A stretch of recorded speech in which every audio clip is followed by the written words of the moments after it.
কবি নীরেন্দ্রনাথ চক্রবর্তীর কবিতা যাবেন না। কখন যে একদল মানুষ আমাকে ঘিরে ফেলেছে তা আমি বুঝতে পারিনি।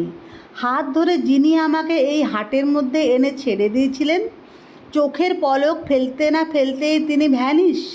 বুঝতে পারছিলাম যে আমারও এখন সরে পড়া দরকার, কিন্তু মানুষের বলয়ের বাইরে যেই আমি আমার পা বাড়িয়েছি, অমনি কেউ একজন বলে উঠল, যাবেন না, যাবেন না, যাবেন না, যাবেন না।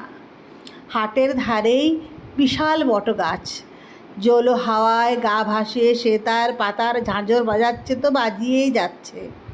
দুপুরবেলায় খুব বৃষ্টি হয়েছিল, বিকেলে তাই যেমন লোকজন তেমন দেখছি চারপাশের গাছপালা, ক্ষেত খামার আর বাড়িঘরগুলোর চেহারাও এখন একটু অন্যরকম।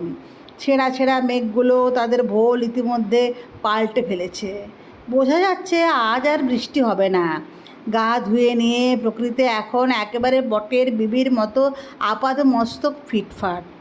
সেই ছবিটাকে সম্পূর্ণ করে তুলবার জন্যেই খানিক আগে আকাশ থেকে সেই আলোর ধারা নেমে এসেছে, যে আলোয় শুধু বিয়ের কোণে নয়, যে কোনো মানুষকে ভারী সুন্দর দেখায়।